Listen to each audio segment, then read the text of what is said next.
Welcome to Living Local After Dark. I'm your host, Sharice Gomez. It is Friday night, so you know what that means. It is time for us to recap the week as What a Week in Pop Culture. And tonight, I am joined by no stranger to Living Local DMV, Daytime, but this is her debut on Living Local After Dark. She is Miss Tiffany Green Williams. Hey. Also known as the founder of Style by Tip, and she is a local brand stylist and experiential designer. Did I get that correct? Yes, you did. Yes, you did. Yes. So How are you excited to doing? be here. I am good. I'm enjoying this heat and the humidity. Yes. Because I'm just happy. Well, you're braided up, honey. You can enjoy I the am, humidity. which I did on purpose. Yes. I'm not enjoying the humidity. my braids are not in, so I had a strategy. You had strategy. Speaking of strategy, before we jump right into things, Nixon 5. Can you show the people what you're wearing? Oh yes. Oh, okay. Nixon 5. Got it. And Got it. I'm a classic fan. I was born in Queens, so nobody come for me. This is vintage. Yes. My mother gave me this. This is actually Reebok. Sis said she didn't buy this in the last 48 hours. No, okay. This is Reebok. So that's a long time ago. I love it. Get it straight. I love it. Well, you know what? We're going to talk about What a Week in Pop Culture. We're talking all things reality tonight. We're going to talk about a little drama happening. And it all comes back to my hometown, Atlanta, unfortunately. Yeah. Well, listen to this, Tiffany. I've got to tell you about a viral social media post that I sent to you as well. Is reigniting the debate about Real Housewives of Atlanta. They're saying that fans are arguing that the cast has become too conscious of creating viral moments and securing screen time instead of sharing their real lives. So I'm a fan since season 1. Yes. And I know you're a fan of the show as well. Yes. And we've been seeing a lot of people, it's like nothing but arguments over dinner, arguments over drinks. No, not too much of what we're seeing in the old seasons where you see them with their kids, you see them in their day-to-day lives. And also there's another debate about them not being true housewives. So a recent podcast, Miss Shamia Morton, who is a cast member now, she holds a peach. She suggested that more than one of her castmates may be jealous of her lifestyle and success amid ongoing tensions with several women on the show. She also indicated that unlike past reunions, she doesn't plan to apologize this season and is prepared to match the energy of those she's been feuding with. Well, good. Ms. Green Williams, we need your opinions. So, yes, first of all, the people are absolutely right. Everyone's looking for a moment. There's no, like, we watched because we were wanting to emulate their lives, like real housewives. And there's no what you were saying, there's no housewives things. Like, I want to know how Phaedra, or when she got licensed to be a Reiki master. Yeah. I would have liked to see the process for that. The kids, which make me feel so elderly. He's gentlemen. Driving. I want to see. Those are men. When did she teach him to drive? You know, all these like little moments, and they just pop in the screen, and we see that they have lives outside of these arguments that they're having, but we don't know how they got there. I want to see more of Angela, and even though Charles doesn't want to be on TV, but I still want to see some more of that. So yeah, I absolutely think that they're all looking for moments. Really, no exception except Cynthia. Cynthia, she has given me life this season. I don't know why they took that woman's peach away. Give it back immediately. Cynthia might be busy with this young man, okay? Well, that too. She might be busy. And dare I say, and this is just me being devil's advocate in producer's mind, because I agree with you. I like old housewives, but old housewives was before Instagram.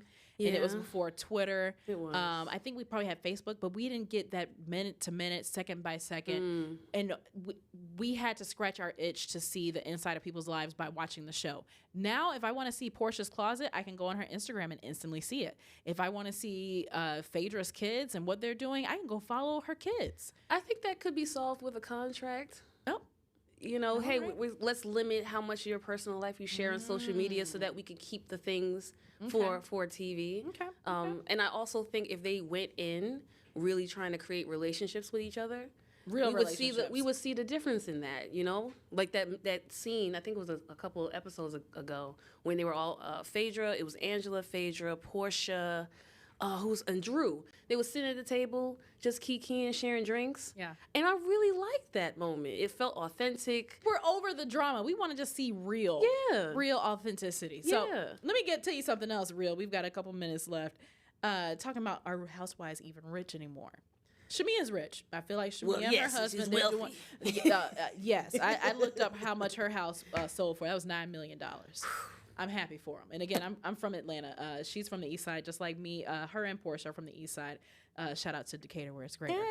And Drew Sidora has just revealed. Well, the divorce documents has just been revealed that her income from the show went from $352,000 in season 15 to roughly $465,000 in season 17. Of course, there's been a contentious divorce with Ralph Pittman. Dare I say, is Drew the provider and Ralph the housewife? You know, she's getting she has to pay him alimony and child support. So absolutely, Ralph he's been the housewife. Oh. He's been the housewife. In the basement. He was also one of the house husbands that try to create their own moment many times on that show. Like Peter. Yes. So with his what did he say with the taco meat showing? He didn't even have taco meat. He didn't have taco meat. He was just funny to waxed. me. It was just funny that she that said was a read. That was a read. The baby didn't have a shirt on. Well, he's showing it for the people. He wants the moment. He wants the moment off of Housewives. The last time I was home, we did see Ralph in the wild. So Ralph is in these streets. Ralph, if you go to Atlanta, you can find people in the streets very easily. Well, that's what led to the divorce. Him being in the streets. You said it, I didn't. Well, you know what? We still have a lot to talk about in the reality world. You have to catch me up on Love Island because, child, I don't watch it. Ooh, see? I don't watch it. But I know the people are watching. You're watching Living Local After Dark. We're going to be right back. Tiffany's got to catch me up on all of this Love Island stuff. Yes, good. Stick with us. We're going to a quick commercial break. Welcome back to Living Local After Dark. I'm here with Tiffany Style by Tip, and she is giving us all the lowdown on what a week in pop culture.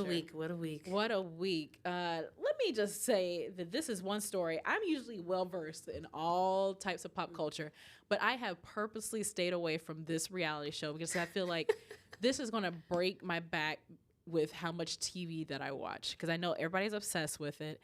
And I've been trying to get 8 hours of sleep. But if I get one more reality show, I'm not sleeping. I will not sleep. It is Love Island, and it's another drama-filled first week. Yes. This is just the first week? Come over to the dark side of Love Island. I don't know. I'm still in the water, and I'm just looking at y'all in the island, and I'm like, I don't... Save yourself. I'm trying to I don't want to be here either. But no, you've got to catch me up. So apparently it's Love Island USA Season 8, and they have delivered surprise dumpings, bombshell arrivals, shifting alliances, and messy love triangles. Yes. But there's one thing that has set the internet on fire. Please tell us more. So the thing that everyone, and this actually started with season 7, at least I started watching season 7, so I'm not going to act like I'm a veteran. I was there for Alandria and Shelly, and I just stayed hoping to get that, whatever they gave me back again. Yes. And that's just around colorism and biases and how much that plays into how the couples are choosing each other, and also just the talk that certain individuals get off social media. So, for instance, oh my goodness, what's her name? Go to T. Trinity and Anaya both went in with they were not humidity prepared according to us. They didn't have their braids in. They had their hair out. How do you come to love? And now I watch Bachelor in Paradise sometimes, and one thing about these dating shows, when you're going somewhere tropical, black girls, listen to me. I'm gonna just listen to Sharice. We can't do what everybody else does. Braid your hair up, sis. Okay, that's all I got. So not everybody came prepared. So no. Which was a shock. It shocked me. I'm like, oh wow, y'all are bold. This is 6 weeks, 8 weeks, or something like that. Whatever, whole summer not my on testimony. the island. So I get the shock. I was shocked, dismayed myself. Like, hey girl, what are you doing? But also, it was a lot of conversation. Like it took over the week or the weeks since we're only on week 2, and there's a couple, like, we're not talking about the other cast members' hair in that way. So it's kind of, like, I get it, we're all shocked, but also all of the attention on black women's hair and how she should have worn it. And so far, they're fine, actually. So they're proving us all wrong. And they are good. I don't know what they're doing, but they are fine. But Could it be a solid wig? Maybe. I can't really tell. It's definitely Leave Out and Anaya. I don't know if it's a half. I can't tell. But the problem is we're talking about black women. But that's the point. It's a lot of why attention. are we talking this much about black women's hair when there's all these other things going on? So it's little things like that. The cast is mostly Latino so far, and black, both on the male and the female side, more heavily on the female side. And the Dominican or Hispanic or Spanish men, they seem to have a preference for the blondes, right? No one's shocked by that because it just seems to be like the thing.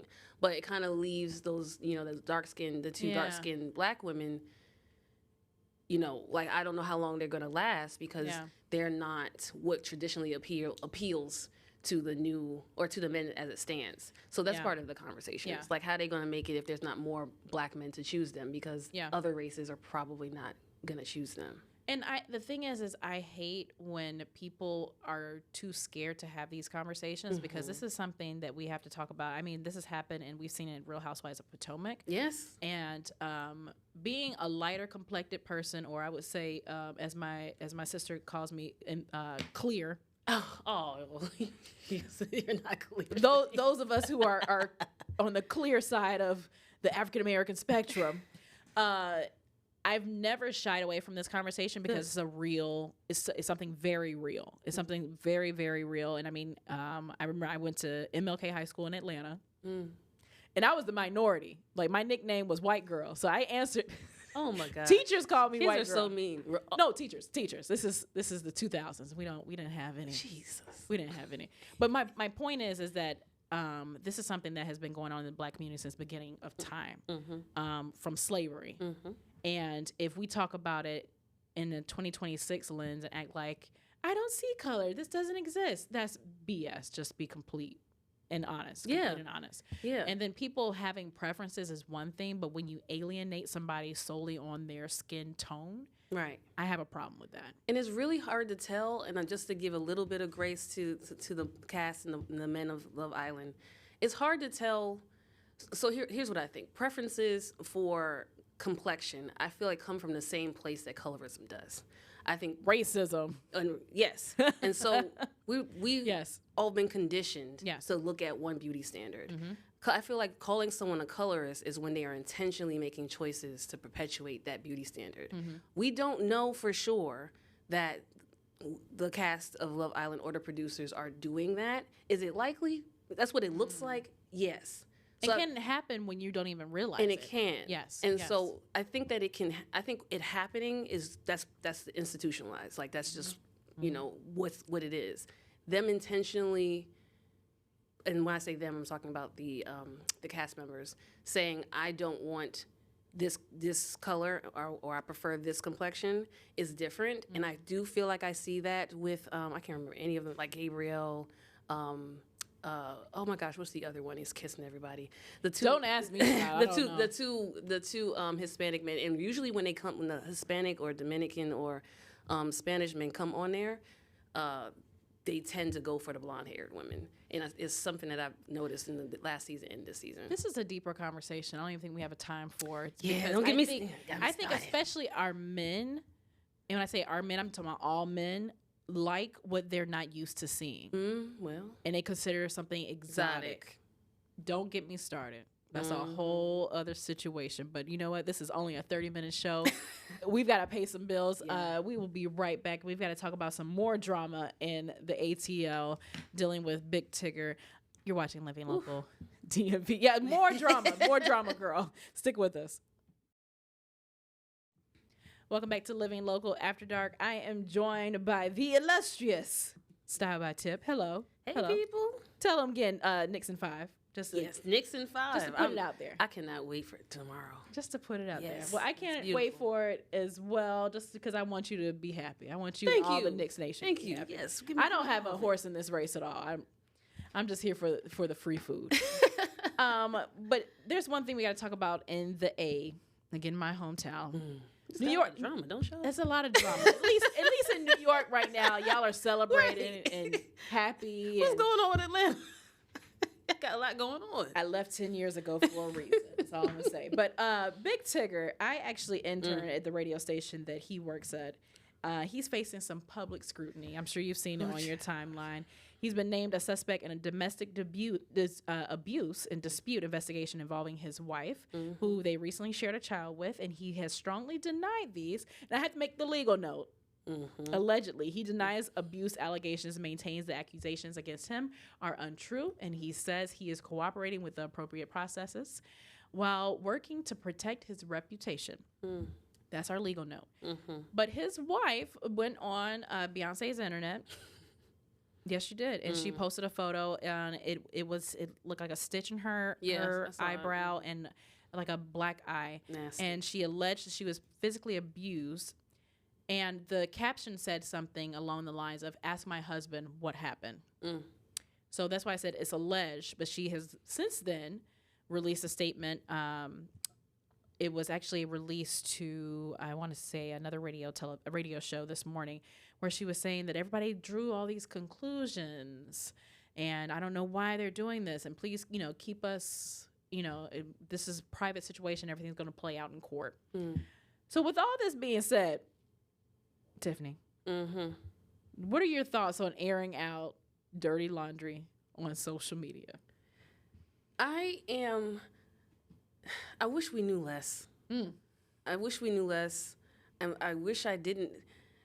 I really miss when all we knew about our favorite celebrities was the next time their album was coming. The early 2000s were such a time. I don't want to know some of the things about the people that I looked up to played that I do. So I'll start there. In this particular situation is a little bit dicey. And I honestly think what she's exhibiting is kind of like classic abuse kind of a response, Abuse from him, or is she abusing him? Which could be the case. Allegedly. All allegedly. But to say something and then deny it or pull back and then say something like that's not uncommon for somebody in that situation. Is it irresponsible? Yeah. Sure, but are you thinking about that when you're in that situation and just like super like I was in a domestic abusive relationship a really long time ago, and I never did this particularly. I did like a cry out and then called it back, but I could see. I could see the path to doing so because it's embarrassing. It's embarrassing, and then you put it on social media, then you get all these phone calls and all these people asking you, and then people probably blaming you. And so, I don't know. I kind of err on believe black women the first time.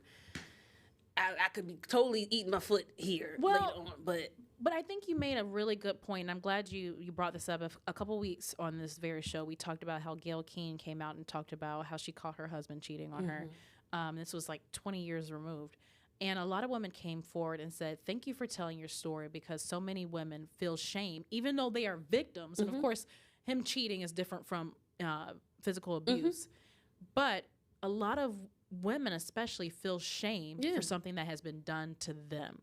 And sometimes the cry for help, you can retract that because of the shame, the public humiliation, the blame, and not people believing you, but people pointing the finger and blaming you. So I'm glad you said that. I could see, if I were to do something like that, I could see my mother or, one of my matriarchs calling me and saying, why are you on the people's internet telling your married business? I could see the phone calls that I would get to tell me to take that off. What am I doing?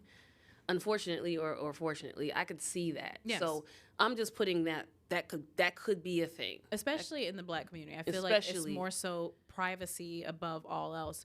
But one thing we talk about on the show is stigma breaking storytelling. Is when you tell your story, you are breaking stigmas and you're helping someone else out there. So we don't know the situation, right?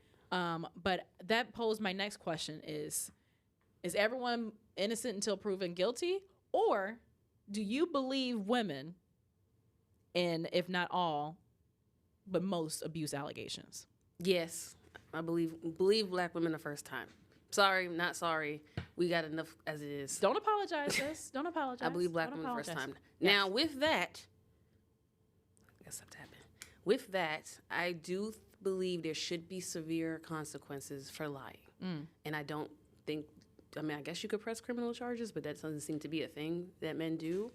I believe that should be the state, or the state could. Yeah, they need to up that, because that's a really, really serious thing, and for victims, it's harmful for people to make false claims and false crimes. You make it harder for someone else behind. So I think that should be taken more seriously, I think, than it is, and they need to start pursuing criminal charges for people that they have proved to lie.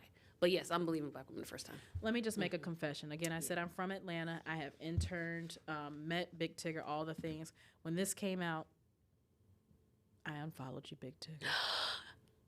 Well, because I'm one of those hashtag believe black women. Well, and I've never met this woman a day in my life. No need to. No need to. And I'm one of those, of course, our legal system is someone is innocent until proven guilty, but you're almost guilty until proven innocent in my book when it comes to abuse, because I too I've been in an abusive relationship. I have friends who've been in an abusive relationship, and I have been there where I was very, very young and concealed it from the world and defended him to the world.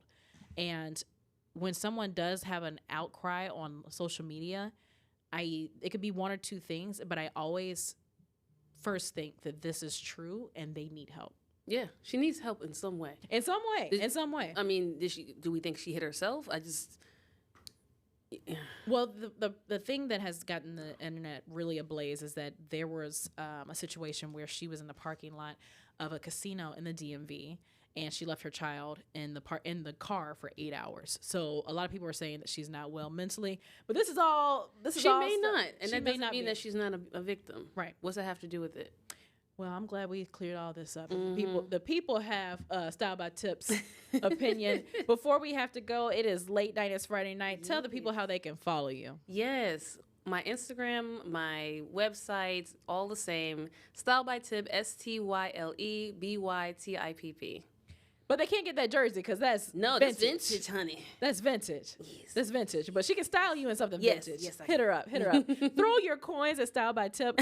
Thank you so much for joining me. You got to come back. This was a lot of fun. It was. We got deep. We got real. We started, trashing people's teams. We've been all over the place. But everybody have a good night. Again, Nixon 5 for my girl, Tiffany. Be safe, everybody. Be safe. We appreciate you guys for tuning in.